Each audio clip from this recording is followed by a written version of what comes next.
오늘 우리에게 주시는 하나님 말씀은 구약 민수기 14장 1절에서 10절이 되겠습니다. 제가 가지고 있는 성경 구약 218페이지에 있는 말씀입니다. 오늘 말씀을 에스더리 집사님 나오셔서 봉독해 주시겠습니다. 우리 모두 하나님 말씀 받기 위해 자리에서 일어나시기 바랍니다. That night, all the members of the community raised their voices and wept aloud. All the Israelites grumbled against Moses and Aaron, and the whole assembly said to them, "If only we had died in Egypt or in this wilderness. Why is the Lord bringing us to this land only to let us fall by the sword? Our wives and children will be taken as plunder. Wouldn't it be better for us to go back to Egypt?" And they said to each other, "We should choose a leader and go back to Egypt." Then Moses and Aaron fell face down in front of the whole Israelite assembly gathered there. Joshua, son of Nun, and Caleb, son of Jephunneh, who were among those who had explored the land, tore their clothes and said to the entire Israelite assembly, "The land we passed through and explored is exceedingly good. If the Lord is pleased with us, he will lead us into that land, a land flowing with milk and honey, and will give it to us. Only do not rebel against the Lord. And do not be afraid of the people of the land, because we will devour them. Their protection is gone, but the Lord is with us. Do not be afraid of them." But the whole assembly talked about stoning them. Then the glory of the Lord appeared at the tent of meeting to all the Israelites.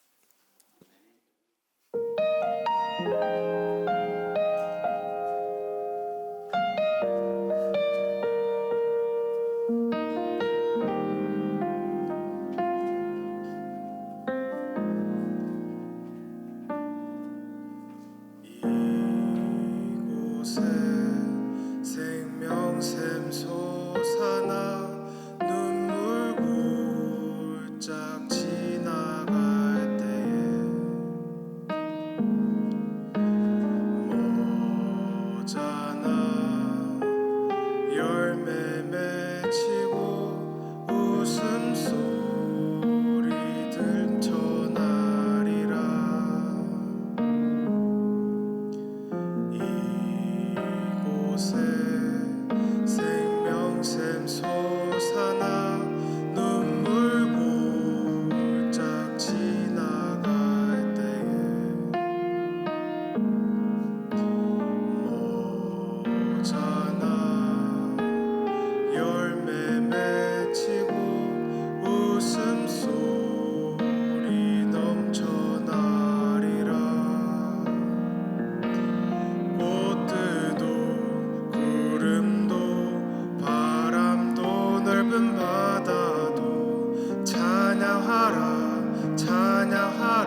오늘은 울타리 너머를 두려워 마라라고 하는 제목으로 함께 하나님의 말씀을 나누겠습니다.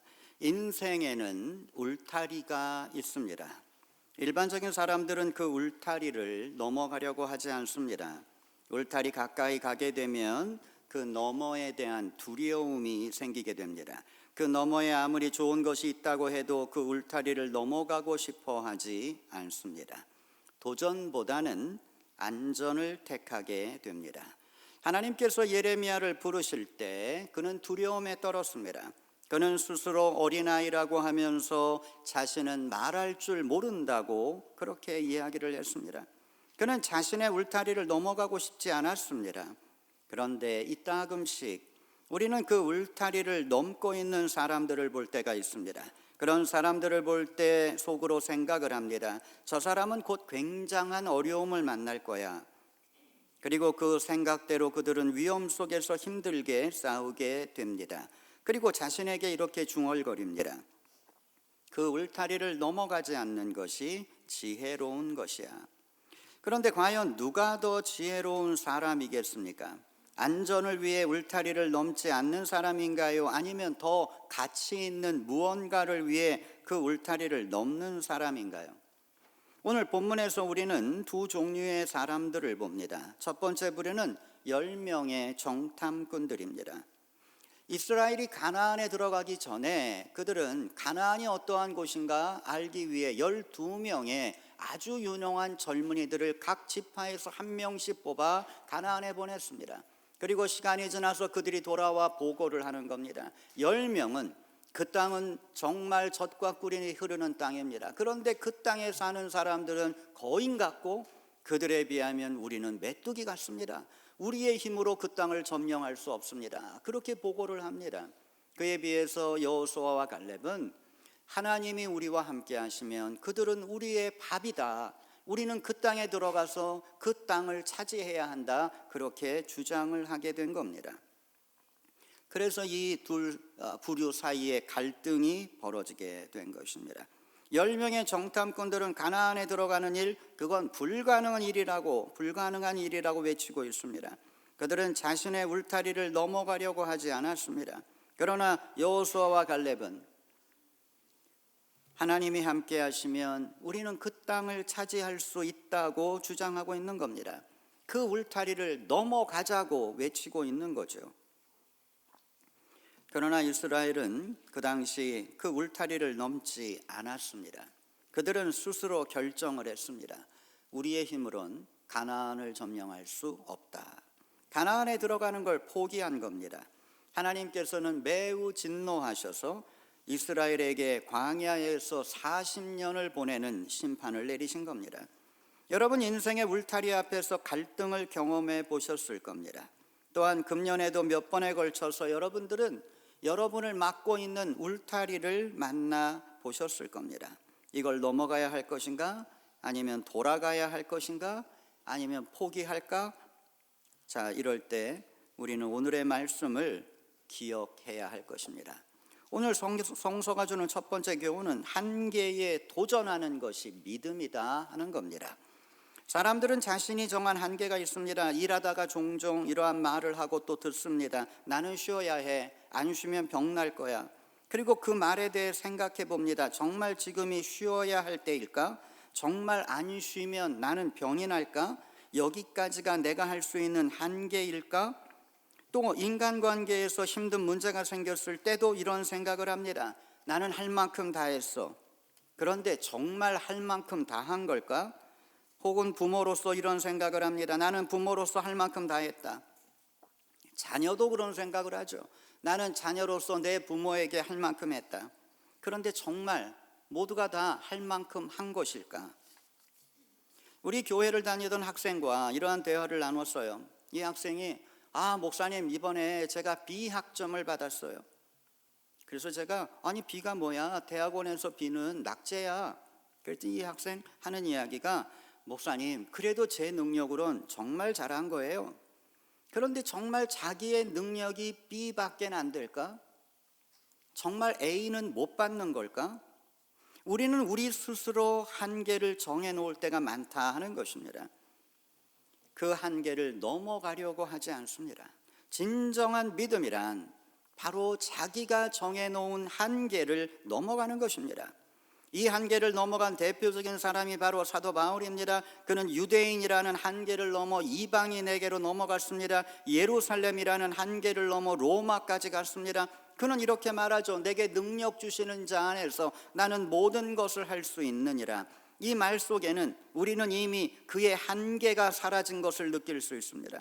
그는 자기가 만들어 놓은 한계에 그것을 넘어간 자였다 하는 겁니다. 자신이 모든 것을 할 수 있다고 하는 것, 자만심이 아닙니다. 이것은 하나님의 능력을 믿는 믿음의 외침인 것입니다. 나는 모든 것을 할 수 있다. 자신의 한계를 넘어선 자만이 외칠 수 있는 진정한 믿음이죠. 오늘 본문에서도 우리는 우리의 한계를 넘어가는 자들의 외침을 들을 수 있는 겁니다. 여러분 9절을 다시 한번 보십시오. 다만 여호와를 거역하지 말라. 또 그 땅 백성을 두려워하지 말라. 그들은 우리의 먹이라. 그들의 보호자는 그들에게서 떠났고 여호와는 우리와 함께 하시느니라. 그들을 두려워하지 말라. 이것이 여호수아와 갈렙이 외쳤던 그러한 외침입니다.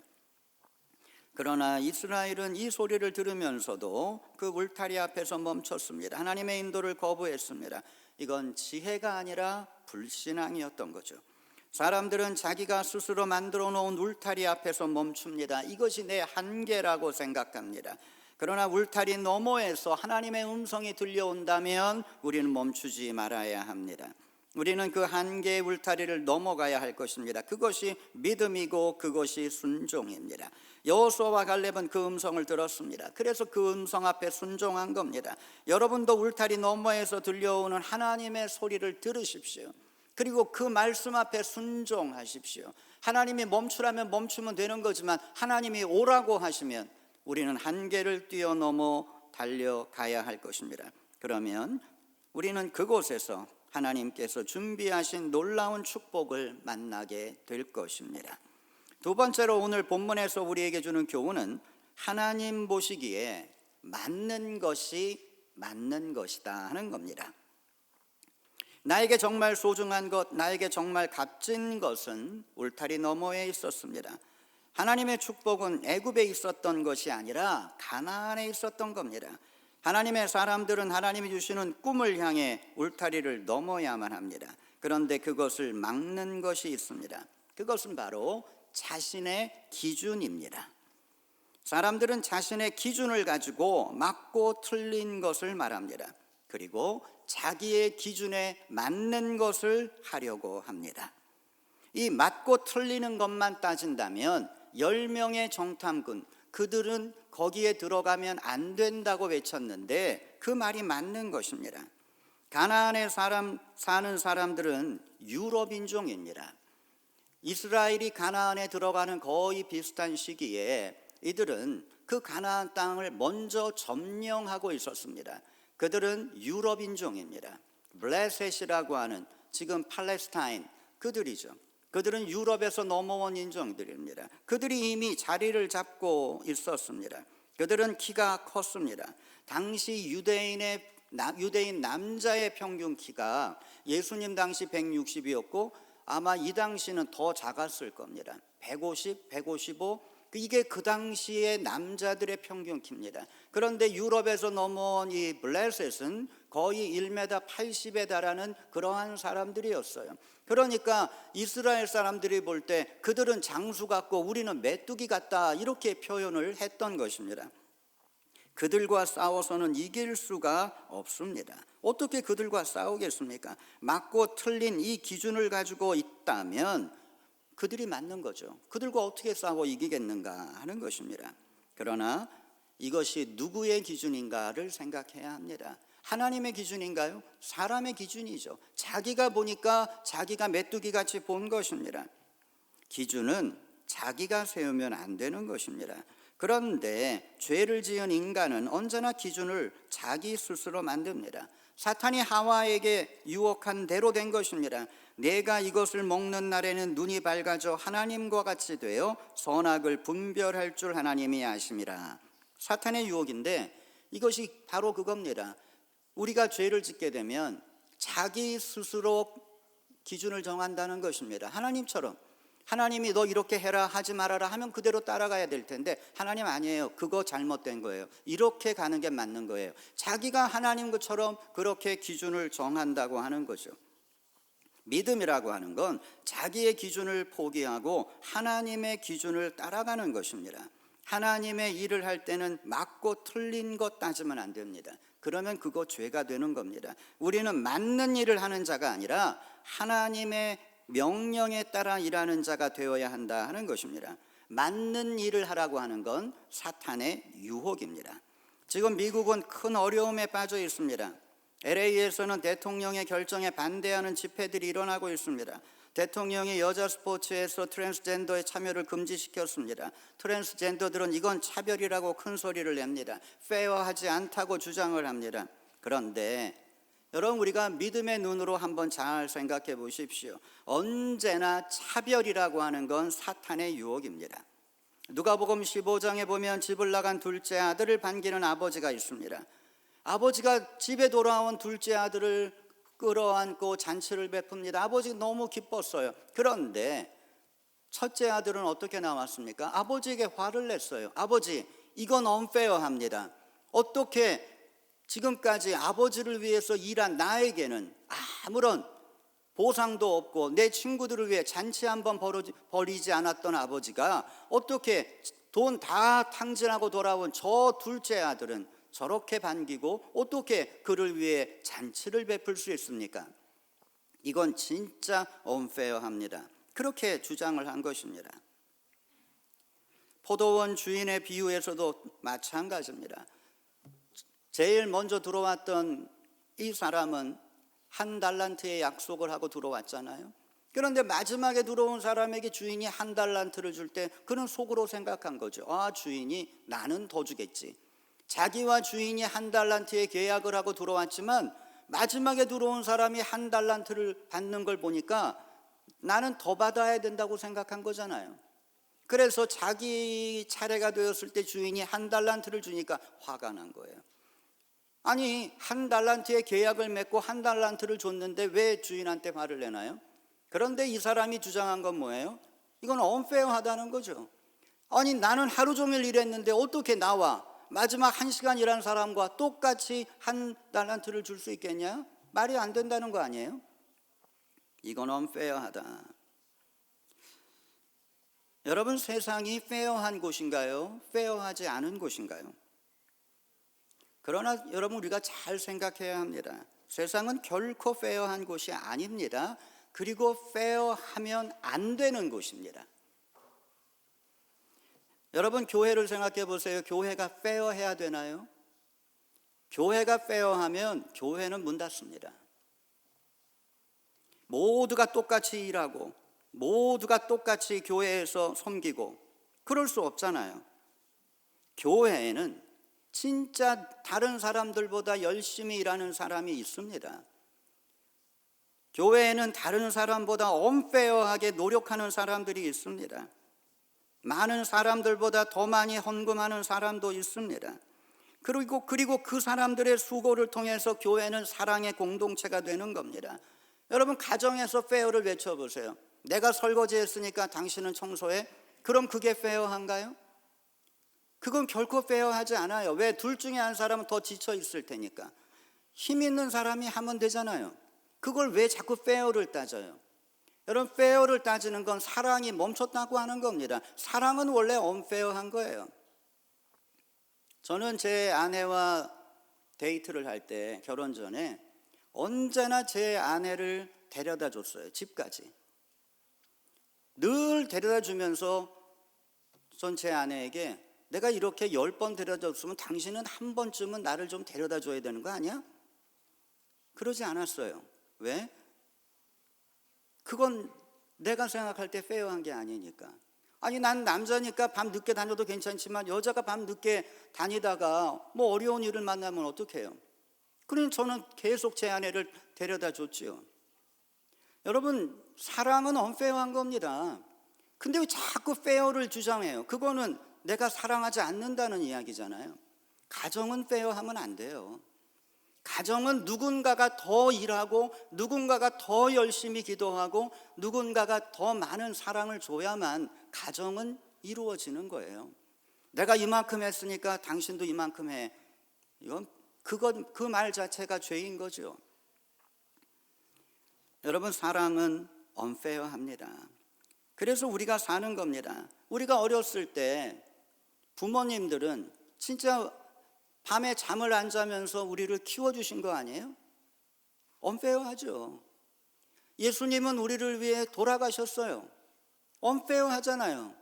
그럼 우리는 예수님을 위해 뭐 하고 있나요? 내가 예수님께 드리는 건 뭔가요? fair할 수가 없어요. 사랑은 unfair하다 하는 것입니다. 공평을 따지시면 안 됩니다. 하나님께서 fair하시니까 우리를 사랑해 주시는 거 아닙니다. 하나님이 unfair하시니까 죽을 수밖에 없는 우리를 불쌍히 여기시는 거 아니에요? 우리가 구원받은 게 unfair한 거예요. 내가 뭘 했길래 구원받나요? 나는 구원받을 자격이 없어요. 하나님은 unfair하시니까, 하나님 착한 사람만 모으시는 하나님이 아니니까, 죄 지은 자도 너도 오너라 하시니까 우리가 주님 앞에 간 거지. 하나님 우리를 불쌍히 여기셔서 사랑해 주시는 겁니다. 송명희 시인이라고 한국의 뇌성마귀 시인이 God is fair라고 노래했습니다. 세상의 눈으로 자기를 보면 어떻게 fair합니까? 왜 하나님 나에게 이런 몸을 주셨습니까? 하나님 정말 unfair합니다. 이렇게 불평해야 맞지요. 그런데 그녀는 하나님은 fair하다 노래합니다. 그녀는 세상의 기준으로 자기를 본 게 아니라 하나님의 마음으로 자기의 삶을 보았기 때문입니다. 세상은 공평하지 않지만 하나님은 공평하십니다. 우리에게 가져가신 것이 있다면 반드시 주시기도 하십니다.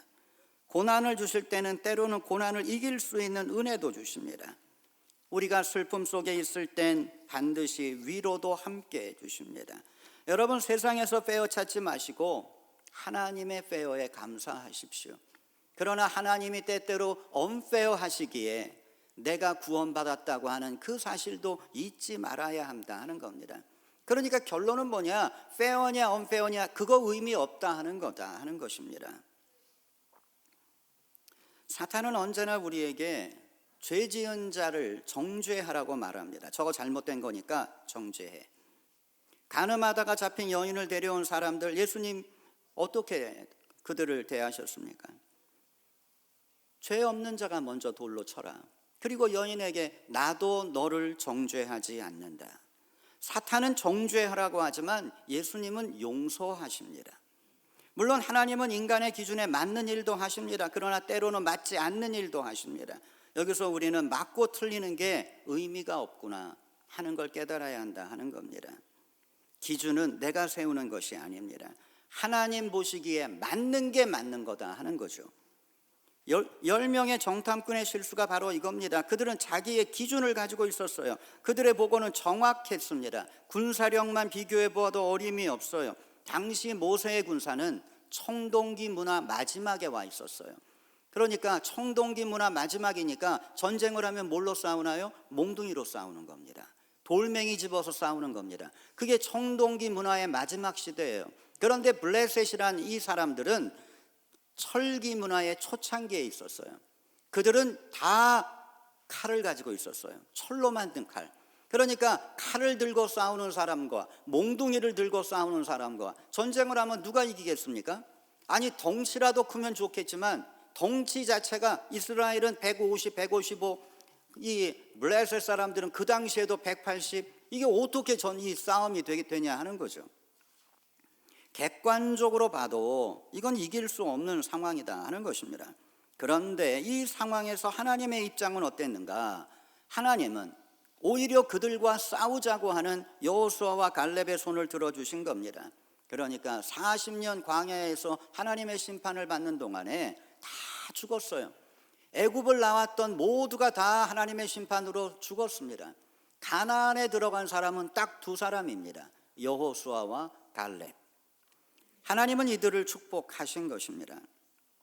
10명의 정탐꾼들은 자신의 기준에 비추어 보니 가나안 땅에 들어갈 수 없다 이렇게 주장을 한 반면에 여호수아와 갈렙의 기준은 자기들의 기준이 아닌 하나님의 기준이었습니다. 그래서 우리가 9절을 보십시오. 9절에 이렇게 말하는 겁니다. Do not rebel against the Lord. 하나님을 향해서 반역하지 말라고. 하나님의 말씀이 우리가 따라가야 할 길이라고 그렇게 말하는 것입니다. 무슨 일을 할 때 맞고 틀리냐를 생각하지 마십시오. 맞는 걸 선택하려고 하지 마십시오. 맞는 걸 요구하지 마십시오. 그건 다 사탄의 유혹입니다. 우리는 하나님이 원하시는 게 무엇인가를 생각해야 하고 그것을 선택해야 합니다. 그래야만 우리는 인생의 울타리를 넘어갈 수 있는 것입니다. 우리의 기준은 하나님입니다. 하나님의 말씀이 우리의 기준입니다. 우리가 말씀을 의지하면 말씀은 우리를 지켜줄 것입니다. 우리가 말씀을 의지하면 말씀은 우리의 삶 속에서 역사할 것입니다. 여러분, 금년 첫 번째 예배, 첫 번째 성만찬에서 우리 모두는 하나님의 말씀을 받았습니다. 여러분, 그 말씀이 여러분을 지켜주시기를 바라십니까? 만일 그렇다면 여러분은 매일같이 아침마다 최소한 5번 이상 그 말씀을 읽어보셔야 됩니다. 그 말씀을 암송하려고 노력하셔야 됩니다. 그리고 어려울 때마다 그 말씀을 꺼내서 읽어보셔야 합니다.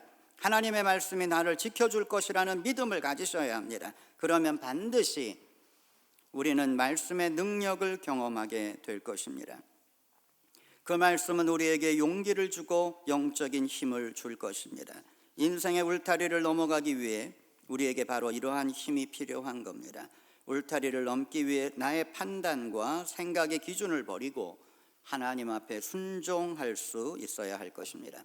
마지막으로 우리가 생각해야 할 교훈은 울타리라고 하는 건 나의 능력과 하나님의 능력의 경계선이다 하는 것입니다.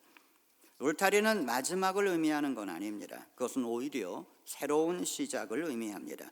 나의 마지막은 언제나 하나님의 시작입니다. 나의 항복이 하나님이 움직이시는 순간입니다. 울타리는 단순한 경계선일 뿐입니다. 나의 능력과 하나님의 능력의 경계선입니다.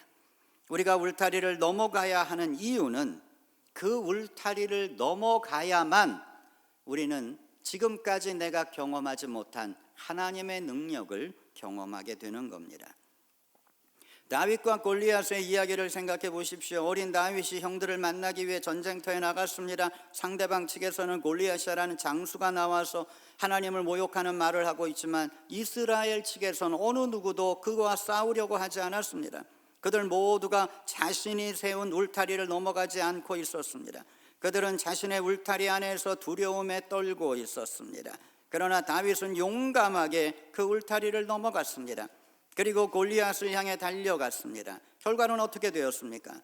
다윗이 골리앗을 이긴 게 아닙니다. 하나님의 은혜와 하나님의 능력이 다윗을 승리자로 만들어 준 것입니다.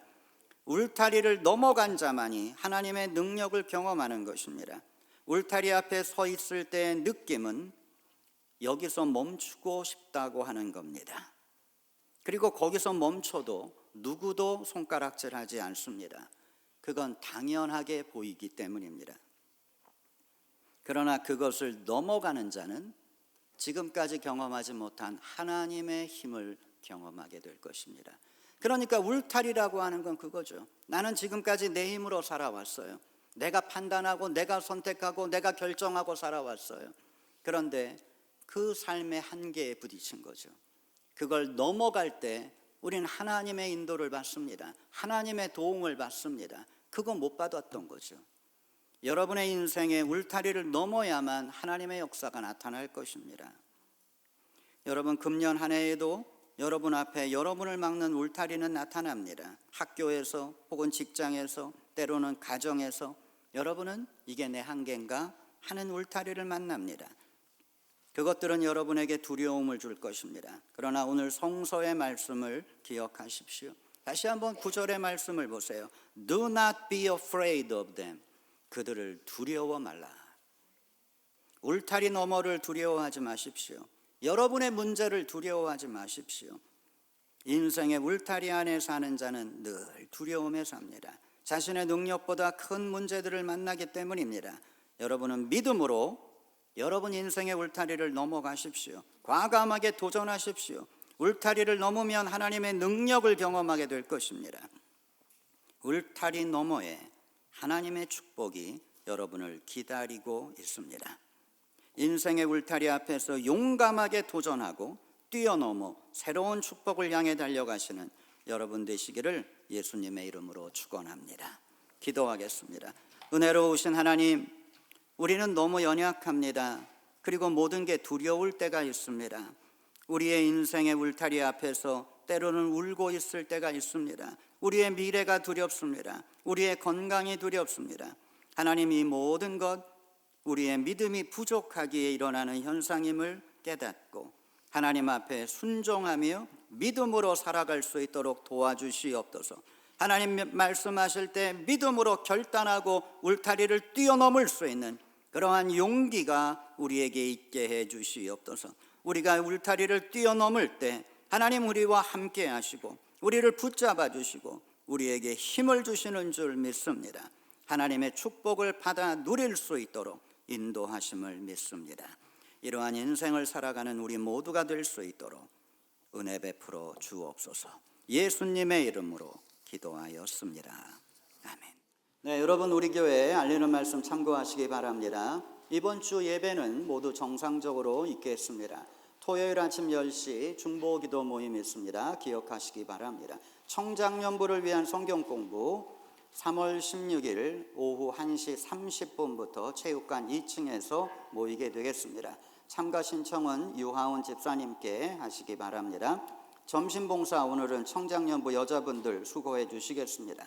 그리고 오늘 헌화는 박예찬 집사님 생일을 맞아서, 그리고 고민선 권사님 모친 기일을 맞아 봉헌해 주셨습니다. 고맙습니다. 그리고 오늘 저희와 함께 예배드리신 분 경규석 성도님 어디 계십니까? 네, 잠깐 일어나세요. 여러분 환영의 박수 보내주시기 바랍니다. 은혜로우신 하나님, 우리가 하루하루를 살아갈 때 너무나 많은 문제와 어려움의 울타리를 만납니다. 하나님, 이럴 때 두려워하지 않도록 도와주시옵소서. 하나님의 음성을 듣고 그 음성 앞에 순종하며 나아갈 수 있도록 우리에게 용기를 주시옵소서. 이제 이 한 주를 살아갈 때에도 우리가 어떤 일을 만나든 담대하게 하시고 하나님 앞에 기도하며 주님의 손을 붙잡고 나아갈 수 있는 하나님의 귀한 자녀들 되게 해 주시옵소서. 이제는 우리 주 예수 그리스도의 은혜와 하나님의 사랑과 성령의 도우심이 영원히 우리와 함께 하시기를 간절히 축원하옵나이다.